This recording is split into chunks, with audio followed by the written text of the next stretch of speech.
another.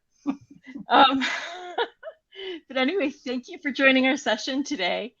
If you don't know who I am, I'm Christy Walter, also known as Kiki or Key, and I am the founder and co-owner of the Memoirist, Age of Empathy, Black Bear, and a slew of other smaller ones. So my personal writing focus is memoir and personal essays, and that is why we're here today. And joining me is a team of some of the best medium friends, writers, and editors. We've got Cindy Heath, Preeti Ramachandran, how'd I do? Sally Prague, and our super, super duper surprise guest, my creative partner and co-host on The Unfocused Writer, theunfocusedwriter.com, Christopher Robin. Hey. So before we jump into it, I guess we can just go around and quickly introduce ourselves for our own good and kind of let the people out there know where they know you from. So why don't we start with Cindy? Hi, I have been writing on Medium since 2020.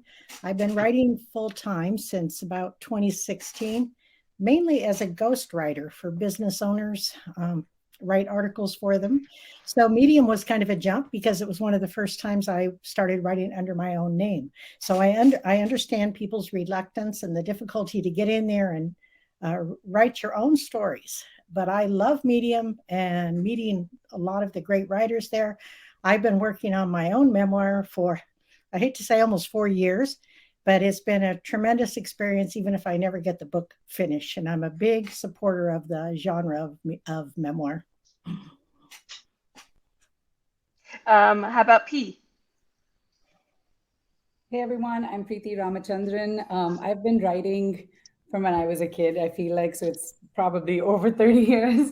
And I mostly write memoirs and personal essays, and what I like to call humor, and hopefully it's humor, because I tend to look at things with a tinge of humor always. I've got a lot of life experiences to draw from, and my focus has always been memoir. I want to write a book, and from when I was a kid, I think I've always said I want to write an autobiographical fiction, if you will, based loosely on my story. And I've been on Medium since about 2020, I've had different periods of active and inactive times, but I've always loved being a part of the Memoirist, and I've learned a lot from this great team here, and I think this experience is going to be great for everybody. Sally? Uh-oh. I think she might be frozen. I think she's frozen. Yeah, it looks that way. Okay, so Christopher Robin, you're up. Oh, you can't ask me any questions. I didn't even know that I was going to be here. You're gonna get it the worst now. That's right. So what was the question? It was about who the heck are you? I've been a medium writer for about 4 years, and I can say that I don't know that I knew exactly what memoir was until I started editing at the Memoirist. And I started going, wait, there's Sally again. I started going through some mental health challenges and recovery. And that's when I really dug into my past and started writing memoir for therapy purposes. So that's kind of when I really had to learn to dig deep, and that's how I learned to do it. Wow. And Sally, we're going around introducing ourselves and saying how the people out there know us. So if you could just say a couple of sentences. Okay, yeah. I hope that this is going to work for me because I'm using the mobile app and it just threw me out a moment ago. So, so I'm Sally. I have been writing just for myself, really, since I was a kid. I kind of decided when I was a kid that I wanted to be an author. But never got on and really did anything other than blogging for myself. When I came to Medium, I don't know, it just resonated because I loved writing anyway, but I'd never really put my writing out there publicly. So it was really kind of a playground for me. And it's been an amazing experience to learn to kind of open up to the world through my writing, because it's actually the way I find easiest to open up, through personal essay writing and memoir writing, and just really being playful with words, which sometimes comes out as humor, sometimes comes out as much more serious. I kind of just let it be what it will be. And most people will probably know me from editing on Age of Empathy and The Memoirist, and doing the monthly newsletters at Age of Empathy. Every time I hear Sally's voice, I'm just kind of stunned, because we have a writing voice and a speaking voice. And I really think that's interesting, that we know all these people through our writing, and then when we get to actually talk to them, it's a completely different thing. Yeah. So when we were talking about what to do for our presentation, Cindy had a really great idea of starting us out with how to begin writing memoir. So perfect idea. Take it away, Cindy. All right. I think a lot of us start out thinking we're going to start at the beginning. I was born in this date here, and we want to tell our whole life story. And you can't do that. If you're my age, it would be a multi-volume work.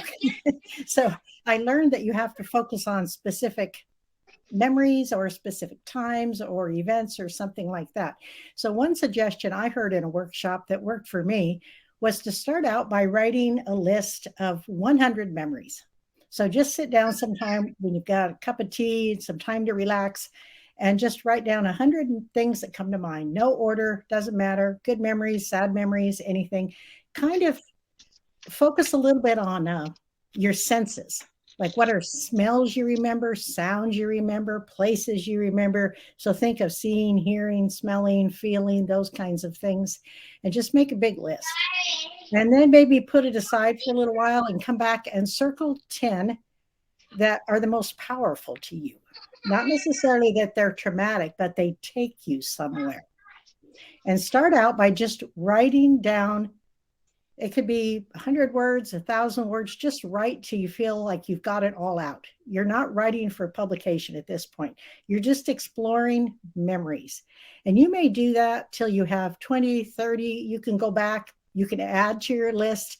And eventually you'll see a pattern that you'll notice. I tend to write mostly about when I was a child, or I'm writing about my marriage, or I'm writing about travel.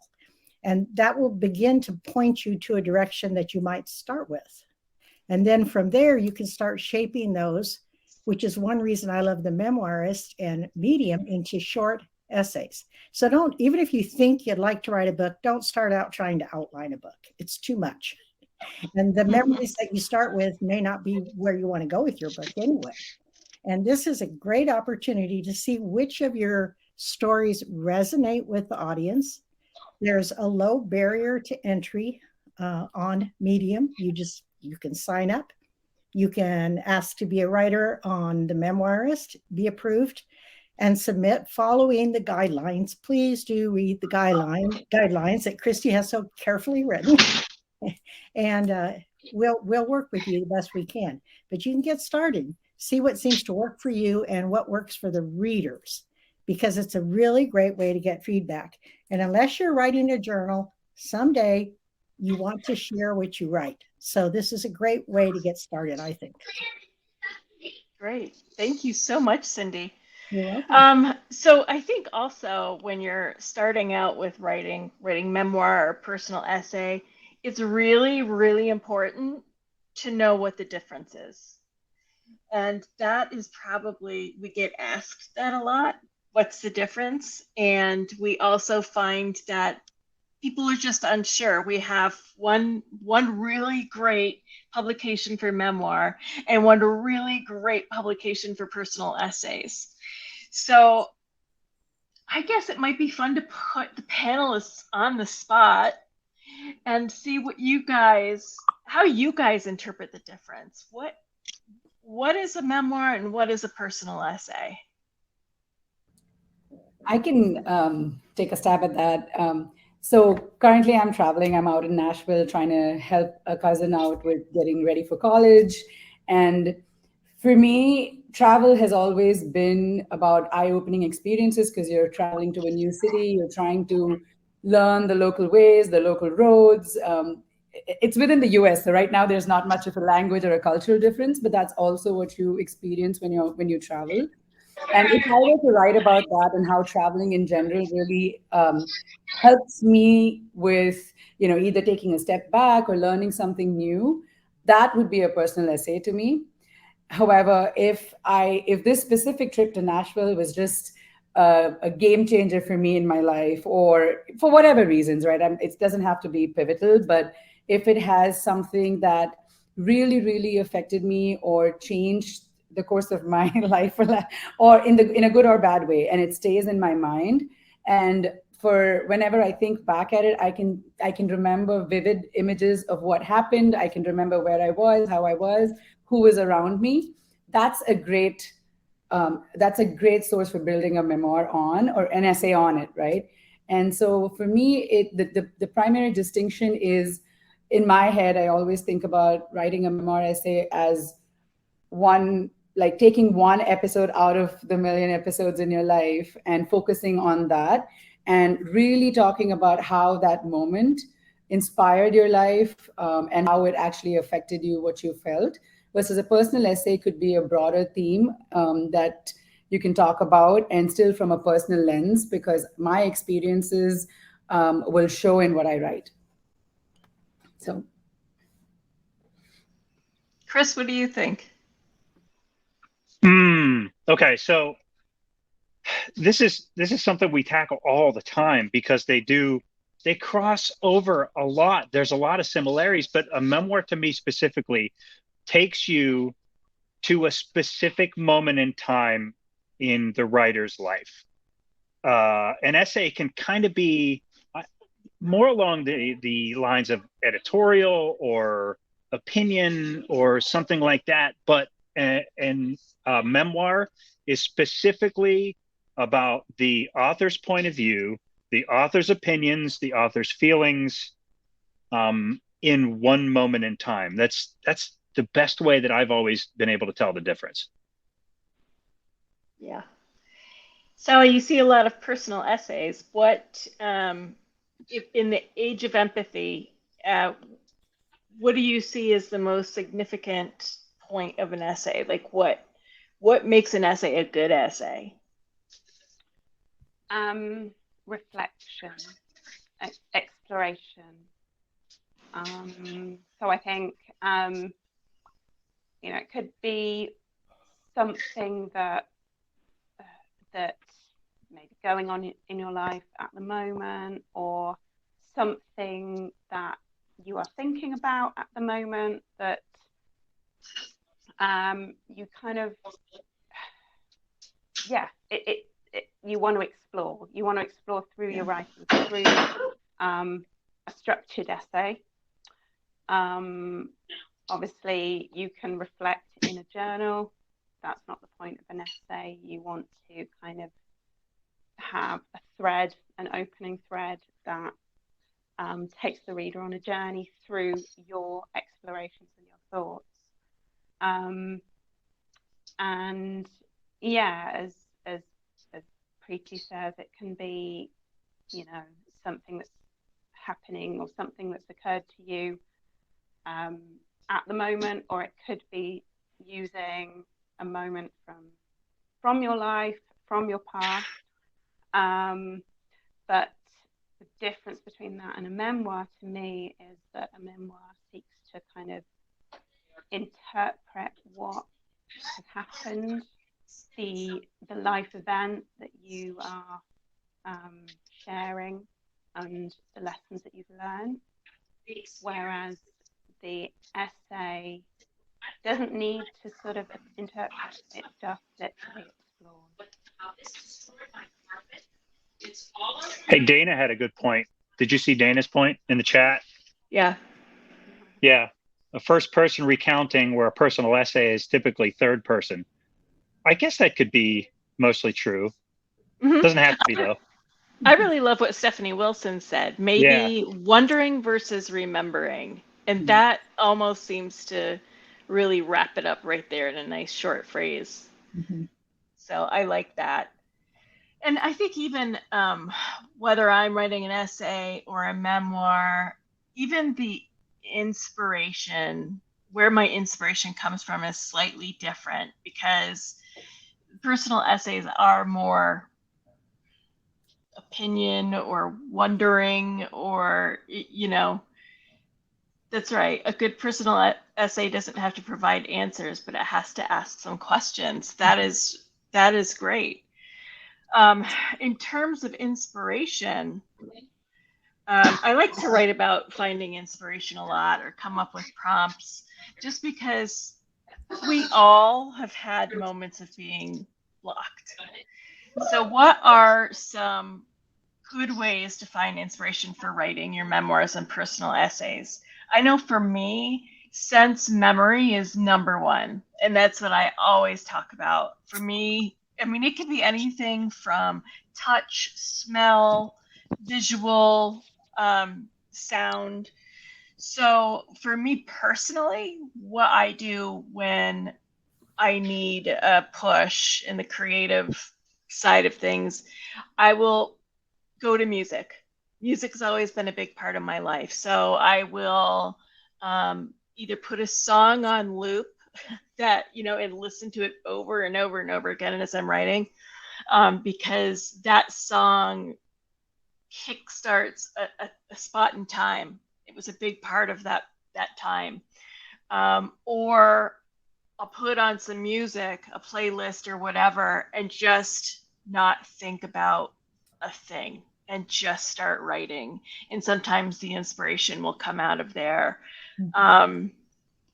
You guys, and please feel free to put it in the comments as well. I love the dialogue that's going on there.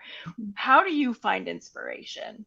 I What are think some ways? photographs can be helpful too. If Photographs, you, yes. Go back and look at that. But I love your thoughts. Sometimes I'm trying to get back to another time. I'll pull up like, what were the top 10 songs in 1977 or something? And it's amazing how music will bring you back to a time. I also think there's a value in trying to describe something. I read somewhere years ago that said, not to tell your life story, describe your life story, or something like that. Describe what you saw, what you felt, you know, and you could use music or photographs or whatever. They will jog those things out. And I think one great tip, if you're a writer, and it doesn't have to be if you're a writer, if you're someone who loves to store memories away, is to just take a pen or a paper or my phone right now, and I'd actually write down moments like that. I've had times I'm sitting in an airplane where I have felt something very strongly. Somehow airplanes in that lonely space, always in the vacuum, kind of gives me a lot of insights about my life. It allows me to introspect a lot. But I'll always take out my phone and actually capture what I'm feeling right then. I've had moments where I listen into conversations. You don't mean to, but there's people around you. I found a very cute instance once where there was a couple next to me, and the lady was probably about 75, and she put on lipstick, and she asked her husband, "How do you think I look?" And he's like, "Well, I've been with you for 45 years. I love how you look." And it was just something as tiny as that, but it stuck in my head. And I immediately noted that down, because I felt that if I were to write a personal essay about how much I love being alone on an airplane, it's a moment I would always write about. I always think about that. I can speak about it now. And I love it. I love being able to note that down. It doesn't have to be as big as a journal, but just a couple of those pointers out there serve as great inspiration to go forward as well. Yeah, Daniel mentions reading, and honestly, I think most of the things that I get inspiration from are things I've read. And it might just be a sentence. It might be someone else's memoir, or sorry, this sounds outside. Or it could be something in the news. It could be anything, but it could, often. Oh, your dog's okay. People coming back from the pub outside.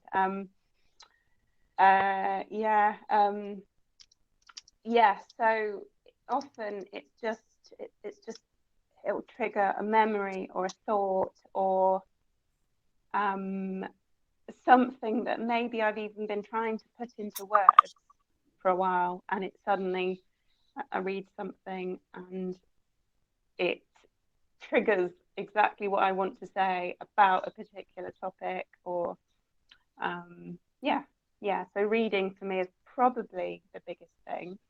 I will say though that Chris and Christy, you've both inspired me to use music, and I have found at times that when I've played a particular song, it's like, something has just come gushing out of me. So, yeah. I have a theory. I told Christy this a long time ago, that the music that I put on can flavor the story. Whatever type of music it is can actually take that piece in a certain direction, because it can make you reflect differently. True. Yeah, I'm really sorry if I'm hard to hear. I'm wearing earphones and using the mobile app because my webcam decided to pack up this week. I know I've been seeing comments about it.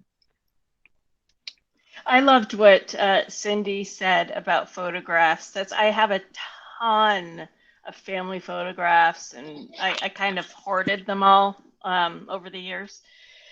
And there's just something about flipping through a photo album. But I love anything that's nostalgic.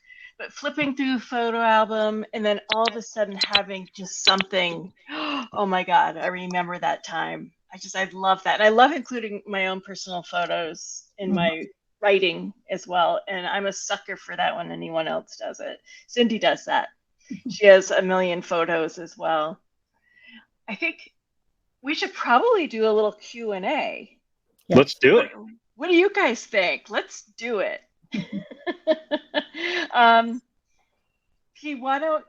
It might be helpful if you go through the chat. I haven't seen a lot of questions yet, though.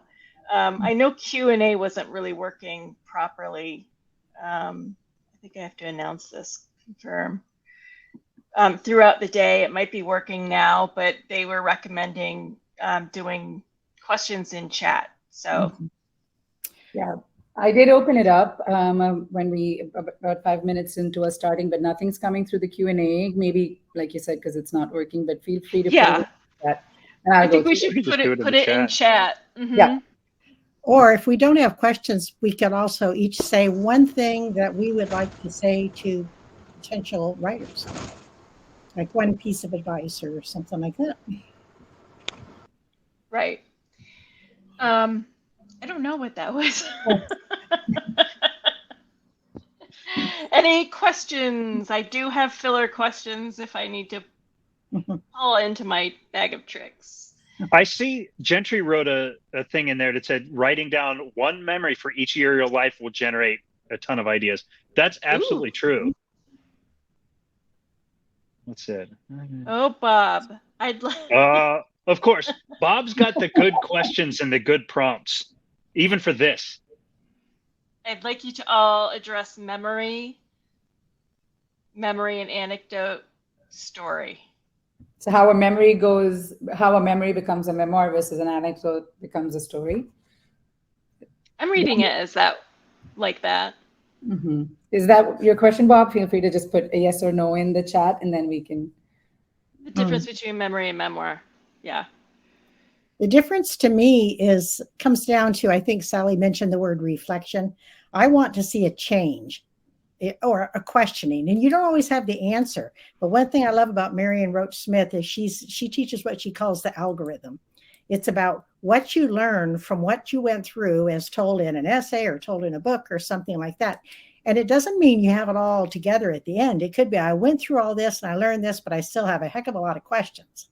But it made you think about a question maybe you didn't know you had. Why did this happen? Or what could I do differently? Or what did I learn? What empathy did I gain? Something should change in the person who's telling the story. So I don't just want a journal entry. You went here, you did this, the end.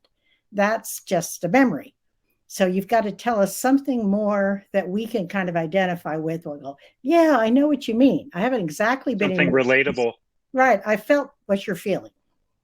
It's a story. You're telling a story. Right. You Yeah, need Bob your just had narrative an arc. Mhm. Yeah, and that's so true. And it's how you style it and tell it. And you can take a memory and make an awesome memoir out of it, but you have to know how to write it and make it a story. I love Christopher Alden's question. I think that's one we've spoken about in the past too, internally within our group. But have you discussed truth in memoir, not truth as in fact, but truth as in the author's memory? So I would love to have the team talk about that, because I think that's a very, very good question. I love that too. Mm-hmm. Well, memory is fallible, right? We know that. Each time you recall a memory, you change it just a little wee bit and your brain fills in the blanks. So of course it's your recollection, but that's kind of what it is. It's how you saw that moment. That's it. And I think it's okay to speak from your perspective, because when you write a memoir, it is your space, it is your reflection of your own life, and you will always have a different perspective to how you look at it. And Chris, like you said, like even if we're in the same place at the same time, two people will always have different experiences. My husband and I can so sit in the same restaurant and have completely different viewpoints of what happened in that evening. So I think it's about your truth, and there are chances that you, like they say, you tell your story, you don't say the story from other people's perspective. I think that's the most important point. And if there are characters in your story that you think you may offend, we've spoken about that too, Christy, in the past, but I think, you can take permission from them, you can kind of write about it from your perspective and put that out there. There's always a very nuanced way to go about that. And I'd love to hear Cindy or Christy or Chris, if you'd like to talk about that. Sally, yourself too. Yeah, there was, I can't remember if it was Gentry Bronson's talk earlier that touched on this. Anyway, I think it was. It being kind of your story, and that other people will have a different version of the story. Or, like, for instance, my mum reads all of my stories. And sometimes because she's a subscriber, so she responds to the email that she receives. And she will fill in all these details that I haven't added and say, well, this happened and that happened, and you didn't mention that. And then I sort of have to explain that actually, either I didn't know these details, or simply they weren't important to the story. And essentially, it's my story. She has her own version of the story, but it's my story to tell in the way that I want to write it. And therefore, it's kind of creative license to choose what to include and what not to include, because of the way it will add to the story. So, I've even had like gaps in my memory where I've filled in with fiction because I didn't really know I don't really remember exactly what happened, but it needed something to create that story arc. Mm-hmm. Something else, if I may, I was just talking to Christy about this a few weeks ago, and I had written a piece of memoir a couple of years ago about my grandfather teaching me to play guitar. And I went back and I looked at it after going through some things, and it was just not at all what I actually remembered. I had written it basically two completely different ways. I think time is a factor as you learn and as you kind of unearth these stories, they change over time, which I kind of think is fascinating. Mm-hmm.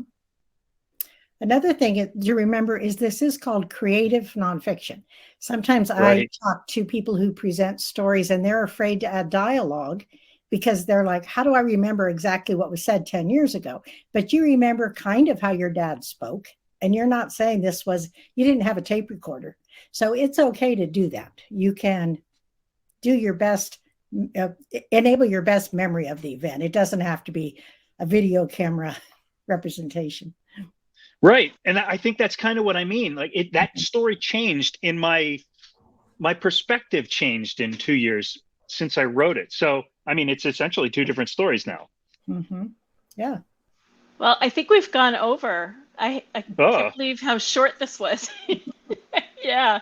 Well, considering we mumbled around there for the first 5 minutes. Anyway, thank you all for joining us today. I do have some prompts that I put together, just another takeaway as well. If you're interested in that, go ahead and find me at my website, I guess, and contact me through there. And that's Kiki Walter at kikiwalter.com. Yes, I am normal. Or leave us all a private note, one of us a private note, or find us on the social media. And look out for the Memoirist Quarterly coming hopefully in a few days. So thank you and bye. Thank you all. Bye. Bye. Bye.